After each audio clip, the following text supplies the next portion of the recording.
నామముకి మహిమ కలుగును గాక.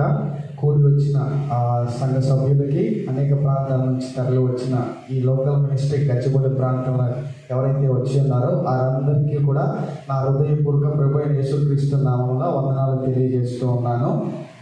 అదే రీతిగా ఈ లైవ్ చూస్తున్న ఎవరైతే లైవ్ చూస్తున్నారో ఈ యొక్క సండే సాయంత్రం కాల సర్వీస్లో వారికి కూడా నా హృదయపూర్వక ధన్యవాదాలు తెలియజేస్తూ ఉన్నాను. అయితే ఎంతగానో ఆదరిస్తూ ఈ యొక్క లైవ్ని కూడా ఆదరిస్తూ అందరికీ షేర్ చేస్తూ దేవుని యొక్క పరిచర్లో కూడా మీరు వాడబడుతున్నందుకు దాన్ని బట్టి వందనాలు తెలియజేస్తున్నాను. సమయం వృధా చేయకుండా మనం ఈ యొక్క సాయంత్రం కాలంలో ఆదివారపు ఆరాధన ప్రారంభించుకుందాం. అందరం కళ్ళు మూసుకున్నట్లయితే ప్రార్థన చేసుకొని ఈ యొక్క ఆదివారపు ఆరాధన ప్రారంభించుకుందాం. అందరం కళ్ళు మూసుకున్నట్టే ప్రార్థన చేసుకుందాం. ప్రేమగా మా తండ్రి, కృపానిధికి స్తోత్రాలు, వేలాది వందనాలయ్యా. ప్రభా, గడిచిన వారం అంతా ప్రభా మమ్మల్ని సజీవ లెక్కలో కొంత భద్రపరిచి మీ యొక్క రెక్కల చాటును కాచి కాపాడే విధానాన్ని బట్టి నీకు స్తోత్రాలు. మరి పునరుద్ధానపు ఆదివారం ప్రభా మాకు దయచేసిన విధానాన్ని బట్టి నీకు వందనాలు. ప్రభా, ఇక్కడ జరగబోతున్న ప్రభా ఆరాధనలో మీరు తోడే నడిపించండి.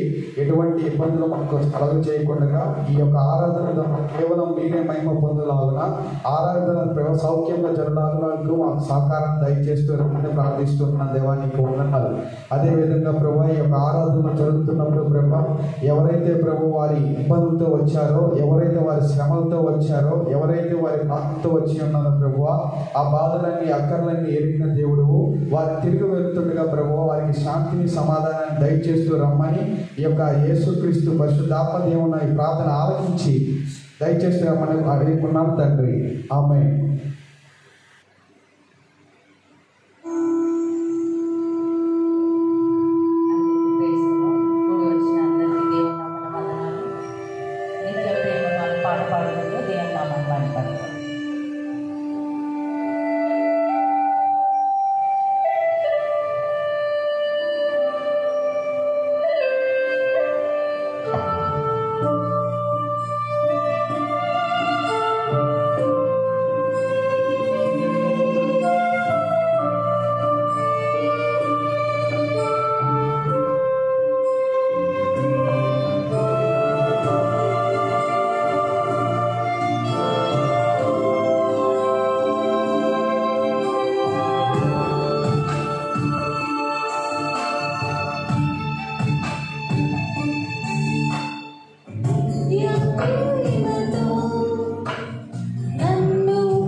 తిరిగి మరొక ప్రభు దినాన మనందరము కూడా సమకూర్చబడి దేవుని సన్నిధిలో అటెండ్ అవ్వడానికి, హాజరు కావడానికి దేవుడు ఇచ్చినటువంటి మహాకృపను బట్టి దేవాది దేవునికి కృతజ్ఞతాస్తుతులు చెల్లిస్తూ దేవునికి మహిమ కలుగును గాక. ఎందుకంటే దేవుడు మరి మన యొక్క ఆయుష్ను పెంచుతూ ఒక పునరుద్ధానం నుంచి ఇంకో పునరుద్ధానానికి మనం ప్రవేశపెడుతూ సజీవంగా ఉంచానంటే మరి ఈరోజు దేవుని కృప వల్ల బ్రతుకున్నాం. ఎంతమంది లేరు, ఈరోజు కూడా ఎంతో వేల మంది, ఎన్నో వందల మంది చనిపోయి ఉండొచ్చు. అయితే భూమి మీద బ్రతికించి ఉంచాడంటే నీ పట్ల నా పట్ల దేవుడు ఒక ఉద్దేశాన్ని కలిగి ఉన్నాడు. దేవుడు మనతో మాట్లాడాలని, దేవుడు మనతో సాంగత్యం చేయాలని, దేవునితో మనం కలిసి ప్రయాణం అవ్వాలని, దేవునితో మనము ముందుకు కొనసాగాలని దేవుడు ఆలోచన చేస్తున్నాడు. అయితే ఈ యొక్క వాక్యము వినే ముందు అందరూ బాగున్నారా? లాస్ట్ వీక్ కలుసుకున్నాం, మళ్ళీ సండే చక్కగా మరి సుధీర్ బ్రదర్ కూడా ట్యూస్డేస్ ఒక్కొక్క అధ్యాయాన్ని స్పెషల్గా ఒక టాపిక్ వైజ్ చెప్తూ ఉన్నారు. మీరందరూ కూడా అటెండ్ అయ్యి చూస్తున్నారు, బలపరుస్తున్నారు, ప్రత్యేకమైన వందనాలు. అయితే లాస్ట్ వీక్ చదువుకున్నట్టుగానే ఈరోజు కూడా ఒక ఉపమానము మనం ధ్యానిద్దామండి. మార్కు సువార్త 12వ అధ్యాయము 1 నుంచి 9 వచనాలు. మార్కు సువార్త 12వ అధ్యాయము 1 నుంచి 9 వచనాలు. ఆయన ఉపమాన రీతిగా వారికి బోధింపనారంభించెను. ఎట్లనగా ఒక మనుష్యుడు ద్రాక్ష తోట నాటించి దాని చుట్టూ కంచి వేయించి ద్రాక్షల తొట్టి తొలగించి గోపురము కట్టించి కాపులకు దానిని గుత్తగించి దేశాంతరము పోయెను. పంటకాలం ముందు ఆ కాపుల నుండి ద్రాక్ష తోట పంటలో తన భాగమును తీసుకుని వచ్చుటకు కాపుల యొద్దకు అతడు ఒక దాసుని పంపగా వారు వాడిని పట్టుకొని కొట్టి వట్టి చేతులతో పంపివేశారు. మరలా అతడు మరి ఒక దాసుని వాని యొద్దకు పంపగా వారు వాని తల గాయము చేసి అవమానపరిచారు. అతడు మరి ఒకని పంపగా వారిని చంపిరి. అతడు ఇంకా అనేకులను పంపగా వారు కొందరిని కొట్టిరి, కొందరిని చంపిరి.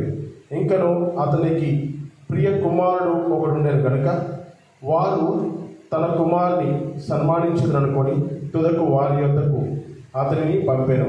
అయితే ఆ కాపుడు ఇతడు వారసుడు, ఇతని చంపుదము రండి, అప్పుడు స్వాస్థ్యం మనదగునని తమలో తాము చెప్పుకొని అతనిని పట్టుకొని చంపి ద్రాక్ష తోట వెలుపల పారవేసి కావున ఆ ద్రాక్ష తోట యజమానుడే చేయను.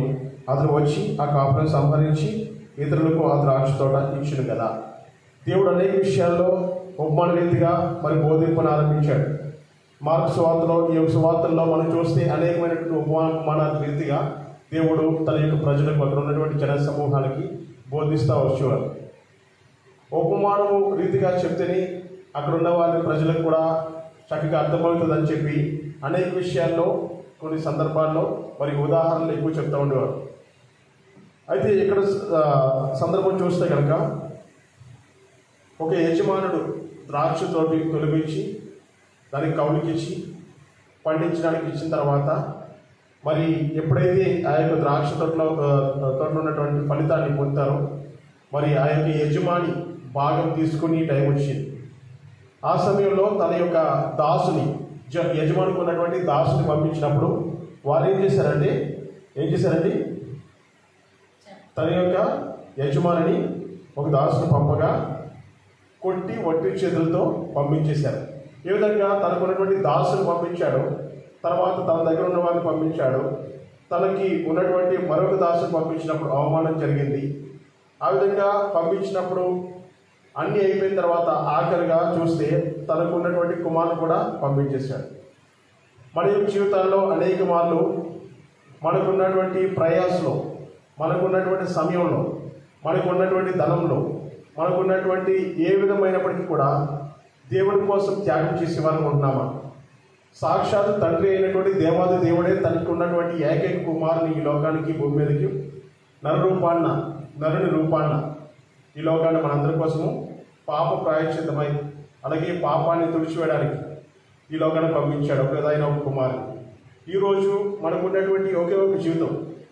అనుకోవచ్చు, క్రిత జన్మలో కుక్కనై పుడతా, ముందు జన్మలో పిల్లినై పుడతా, తర్వాత జన్మలో ఏలుగునై పుడతా. ఏ జన్మలో ఉండవండి మనిషికి.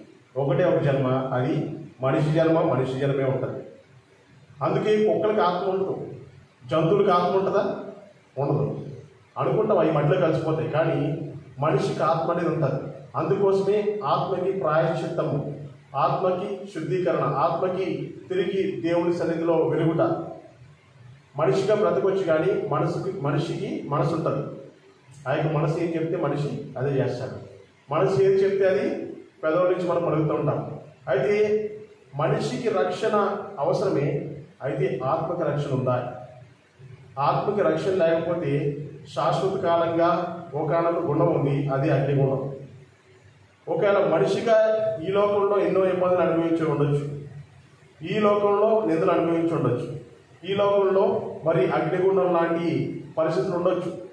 కానీ ఆత్మ రక్షించబడిందంటే యుగాలు కూడా పరలోక రాజ్యం ఉంటుంది, సంతోషకరమైనటువంటి సమయం ఉంటుంది. ఏ విధంగా అయితే ఈ యొక్క ఉపమానంలో మనం చూస్తున్నప్పుడు తనకు ఉన్నటువంటి ఏకైక కుమారుని మొదలుగా దాసును పంపించారు, వాళ్ళని కొట్టి పంపించారు అడిగి, తర్వాత తనకి గాయాలు చేసి పంపించారు, తర్వాత చంపారు. ఆఖరికి అందరూ వెళ్ళిపోయిన తర్వాత ఆ యజమాని ఏం చేసినట్టే ఒక కుమారుని. యజమానుడు ఏం ఆశించాడంటే ఫలితాన్ని ఆశించాడు. మనకి ఇచ్చినటువంటి ఒక జీవితంలో దేవుని కోసం ఎటువంటి ఫలితం సందర్భంగా మనం తిరిగి దేవునికి ఇవ్వగలుగుతున్నాం? మన యొక్క జీవితంలో తిరిగి దేవునికి ఏది సమర్పించుకోగలుగుతున్నాం? దేవుడు మనిషిగా పుట్టించినందుకు దేవునికి కృతజ్ఞతగా తిరిగి దేవుని సన్నిధిలో ఏం చేయగలుగుతున్నాం? దేవుని కోసం ఏం ప్రయాసపడగలుగుతున్నాం? దేవుని కోసము మన యొక్క త్యాగం ఏంటి అని మనం ప్రశ్న చేసుకుంటే ఈ యొక్క ఆదివారంలో ఎన్నో ఆదివారాలు అయిపోయినాయి, ఎన్నో సంవత్సరాలు అయిపోయినాయి, ఎన్నో నెలలు అయిపోయినాయి. 6వ నెలకు వచ్చాం ఈరోజు. ఈ 6 నెలల్లో ఈ సంవత్సరం నుంచి దేవుడి కోసం ఏ పనిలో ఉన్నాము? దేవుడి కోసం ఏం త్యాగం చేసాం? మన యొక్క సమయాన్ని త్యాగం చేసామా? లేకపోతే మన యొక్క జీవితంలో ఏదన్నా మరి దేవుడికి గొప్పదనంగా, లేకపోతే దేవుని నామానికి ఘనత తెచ్చే విధంగా మన ఈ జీవితకాలంలో ఏదైనా జరిగిందా జీవితంలో అని చెప్పి మనం ప్రశ్నించుకుంటే, దేవుడు తనకున్నటువంటి ఒక కుమారుని ఇచ్చాడు. నీకున్నటువంటి ఏదైతే ప్రాముఖ్యతగా భావిస్తున్నావు, ఏదైతే నువ్వు ఇష్టపడుతున్నావో దానికంటే ఇష్టంగా ప్రభువుని ప్రేమిస్తున్నావా? దానికంటే ఇష్టంగా దేవుణ్ణి ప్రాధాన్యతగా ఉంచుతున్నావా అని మనం ప్రశ్నించుకోగలిగితే కనుక ఈ యొక్క ఆదివారము అద్భుతమైనటువంటి ఆదివారంగా నీ యొక్క జీవితంలో ఉన్నట్టే. రక్షణ లేని ఎన్ని ఆదివారాలు వచ్చినా ఒకటే. రక్షణ లేకుండా ఎన్ని ఆదివారం అటెండ్ అయినా కూడా శూన్యమే. కానీ శూన్యంలో నుంచి భూమి ఆకాశాన్ని సృష్టించినటువంటి దేవుడు నీ దగ్గర ఉన్నటువంటి శూన్యాన్ని నుంచి కూడా నిన్ను స్థిరపరచగలడు. మనకున్నటువంటి పరిస్థితి అదలాకుతలమైనటువంటి పరిస్థితి అవ్వచ్చు. మన యొక్క జీవితంలో ఎన్నో ఆటపోట్లు ఉండొచ్చు, కానీ దేవాది దేవుడు ఒక్కసారి దర్శించినట్టే, దేవాది దేవుడు ఒక్కసారి సంధించినట్టే, దేవాది దేవుడు ఒక్కసారి మన యొక్క వైపు దృష్టి పెట్టాడంటే నీ యొక్క జీవితాన్ని నువ్వే ఆశ్చర్యకరంగా చూసుకునేటటువంటి విధంగా ఉంటుంది.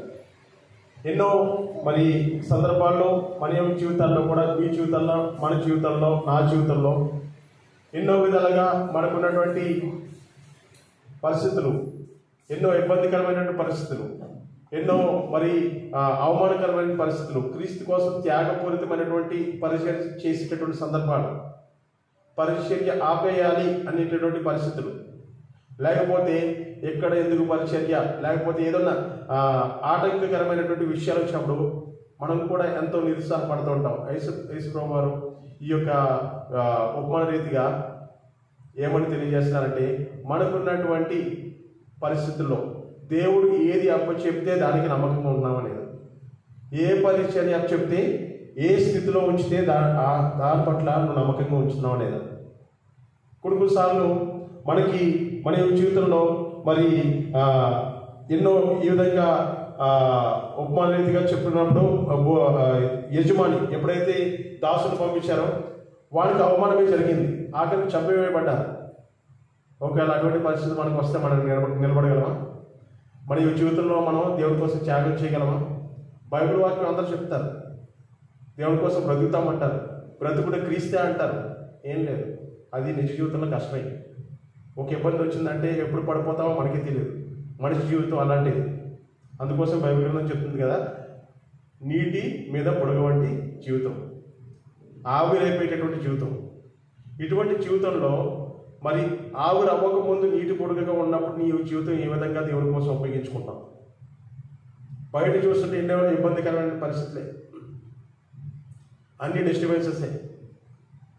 దేవుని బిడ్డ అంటే చాలు సాతాన్ని పక్కన కూర్చొని ఉంటాడు. అయితే దేవునికి నమ్మకంగా నీకున్నటువంటి స్థితి నుంచి దేవునికి ఏమైనా త్యాగం చేయగలుగుతున్నావా? ఈరోజు సందర్భం అదే. దేవుడే, సాక్షాత్తు దేవాది దేవుడే, తండ్రి అయినటువంటి దేవుడే తన కుమారుని ఈ లోకానికి పంపించాడు. నీకున్నటువంటి స్వాస్థ్యంలో ఏ విధంగా సమర్పించుకుంటున్నావు నీ బిడ్డల్ని? నీకున్నటువంటి మరి ఒక్కగానొక కుమారుడు ఉండొచ్చు, కుమార్తె ఉండొచ్చు. దేవుని పరిచయం కోసం వాడబడేటటువంటి పాత్రలుగా నిలబెడుతున్నామా? దేవుని కోసం త్యాగపూరితమైనటువంటి సమయాన్ని ఇస్తున్నావా?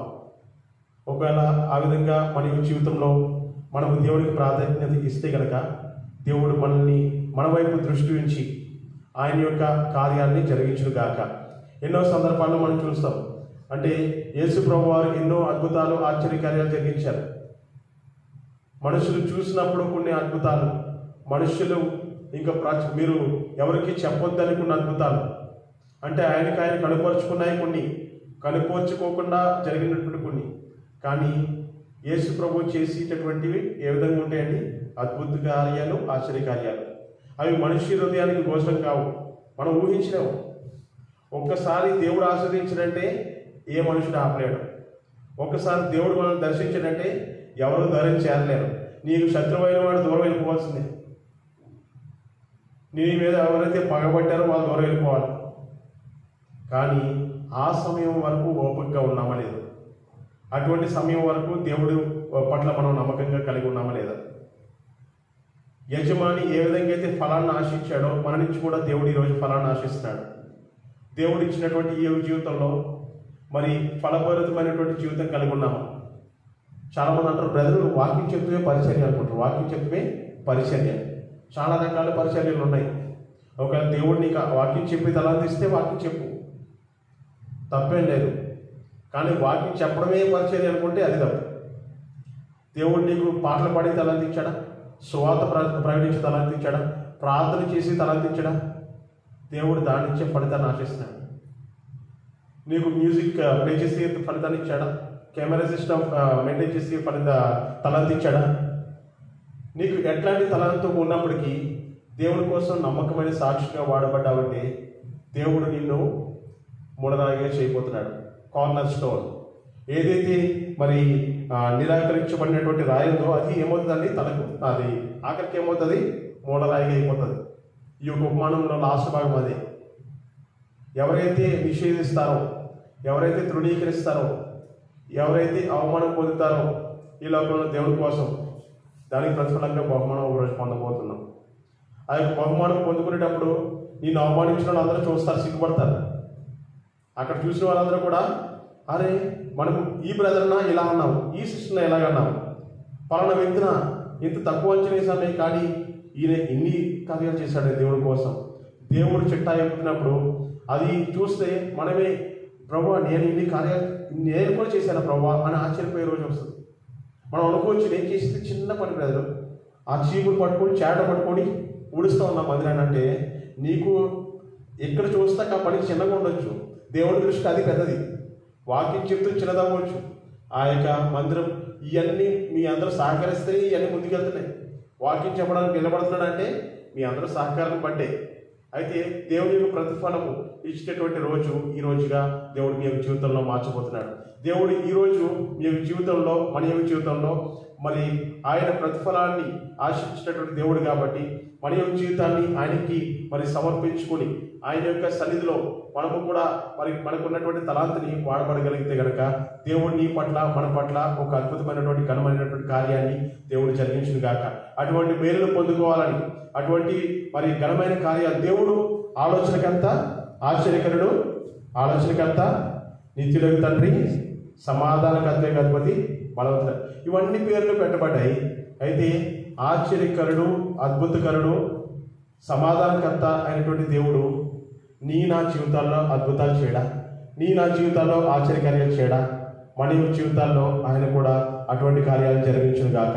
ఎన్నో ఆత్మలను విడిచిపోతున్నాం, ఎన్నో ఆదివారాలు మనం కూడా మరి ఆదివారం అటుండే వెళ్ళిపోతున్నాం.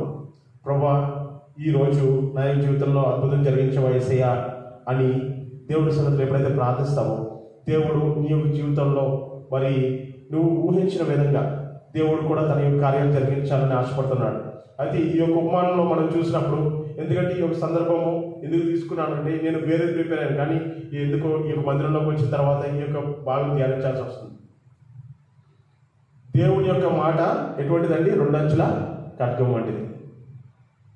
ఎవరికైనా తాకొచ్చు, ఏ విధంగా అయినా మరి దేవుని యొక్క మాట వినిపించబడచ్చు. ఒకవేళ నిరాశలో, నిస్పృహలో, వేదనలో ఉన్నట్లయితే కనుక దేవుడు ఈరోజు నీతో సహవాసం చేయాలని ఆశపడుతున్నాడు. దేవుడు నీతోటి ఉండాలని ఆశపడుతున్నాడు.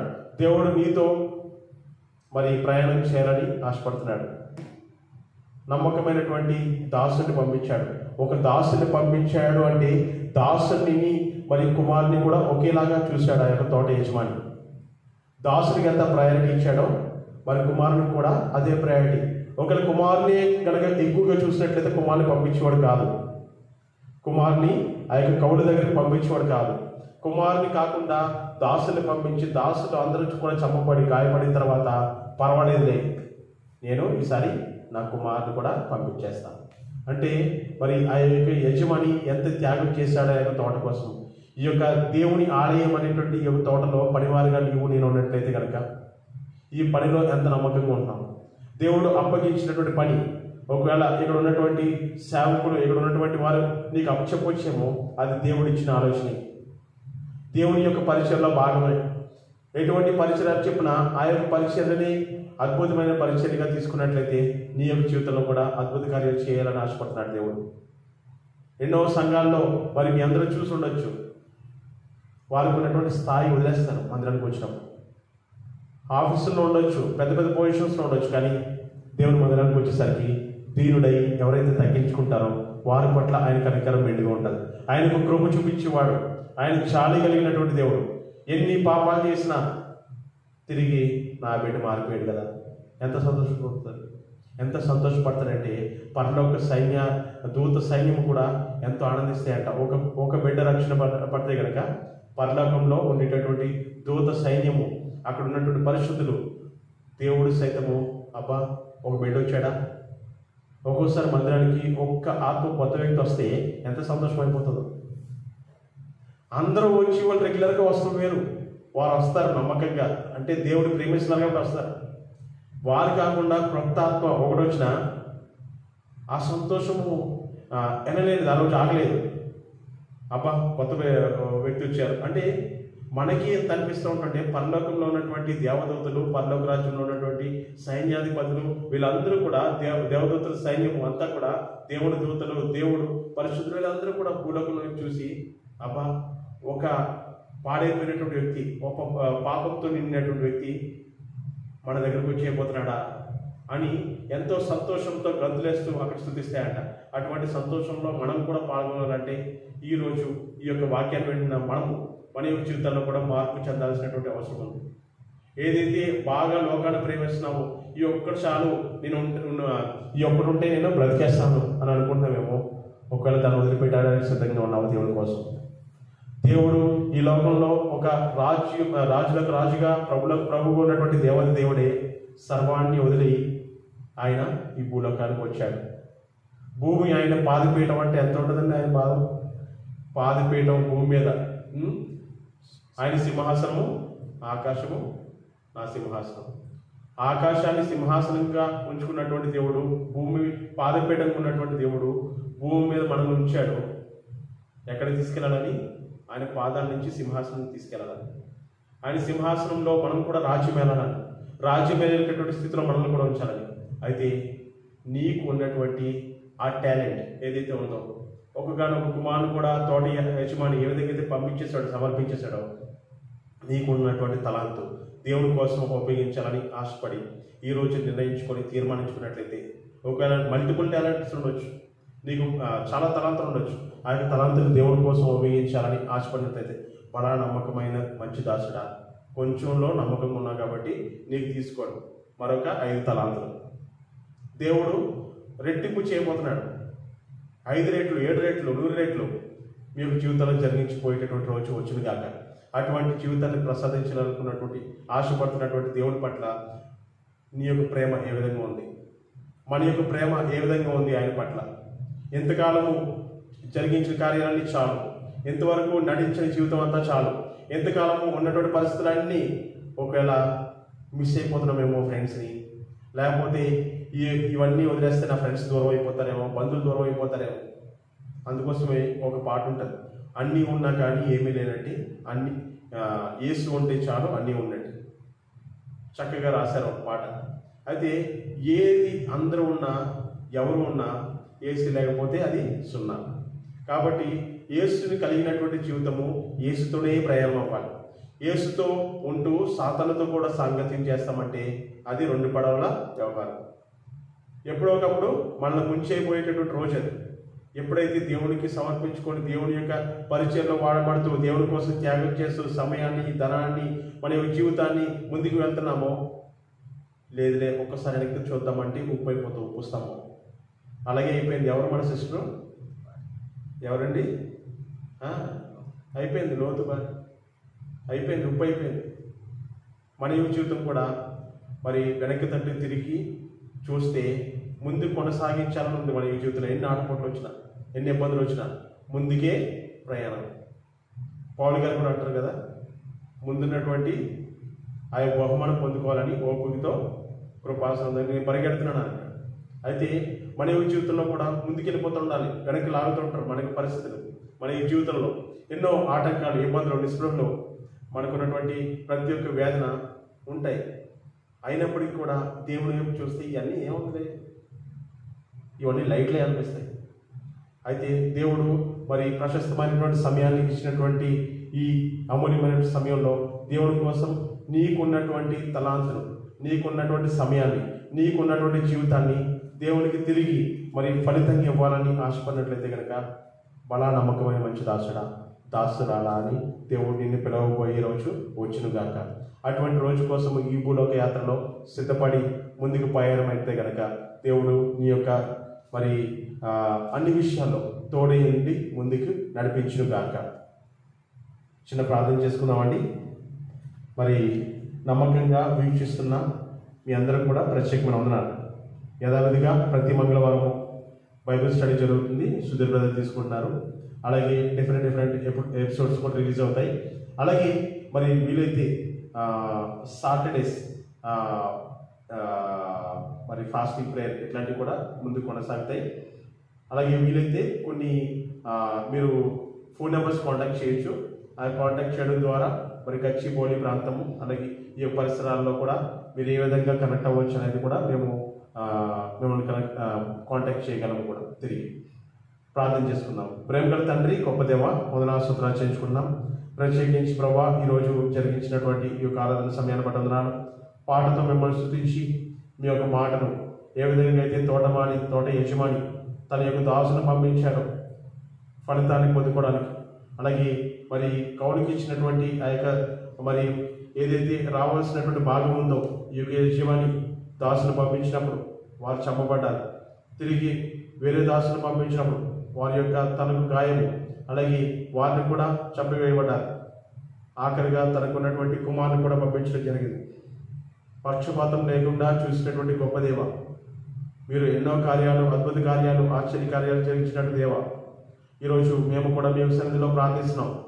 మీ యొక్క కార్యాలని రుచించాలని, మీ యొక్క అద్భుతాన్ని మేము కూడా అనుభవించాలని, మా యొక్క జీవితాల్లో మరి అమూల్యమైనటువంటి సమయాన్ని, ధనాన్ని, మాకున్నటువంటి తలాంతులను మీకోసం ఉపయోగించాలని నిర్ణయించినటువంటి బిడ్డలు మమ్మల్ని అందరిని బట్టి ప్రభా మీకోసం నమ్మకమైనటువంటి వ్యక్తులుగా మేము కొనసాగించేయాలని, అలాగే మీరు మా మీద ఉంచినటువంటి నమ్మకాన్ని బట్టి వందనాలు చేయించుకుంటూ దీవించి ఆస్వాదించమని ఎవరైతే ఈ యొక్క వాక్యాన్ని వింటున్నారో, ఈ యొక్క మరి ఛానల్ని బలపరుస్తున్నారో, అలాగే ఎవరైతే కాంటాక్ట్ చేస్తున్నారో వారందరినీ కూడా ప్రభా దీవించి ఆస్వాదించి వారికి ఉన్నటువంటి అవసరతలు, అక్రతలు తీరుస్తున్నామని పెట్టుకున్నాం. అలాగే ఎవరైతే ప్రభా మరి అనారోగ్య సమస్యలతో, ఆర్థిక ఇబ్బందులతో, అలాగే ప్రభా మరి ఎవరైతే వివాహాలు, ఎగ్జామ్స్, బిజినెస్ అన్నింటిలో ప్రభా మరి ప్రయాసపడుతున్నారో వాటన్నింటిని మితమై మీ సన్నిధిలో మొదలుపెట్టుకుంటూ ప్రార్థిస్తూ మీరు ఇచ్చి ఉన్నారని నమ్ముచు యేసుక్రీస్తు నామములో వేడుకుంటున్నాం తండ్రి. ఆమేన్. అందరికీ ప్రైజ్ లార్డ్ అండి. అలాగే మరి చివరి ఆశీర్వాదాలు కూడా తీసుకొని ముగించుకుందాం. తండ్రి, కుమార, పరిశుద్ధాత్మ సహవాసము త్రియేక దేవుడు ఎల్లప్పుడూ తోడి ఉండి మనందరి మేలుతో ఆశీర్వాదాలతో నడిపించును గాక. ఆమేన్. అందరికీ ప్రైజ్ లార్డ్ అండి. God bless you all. Thank you.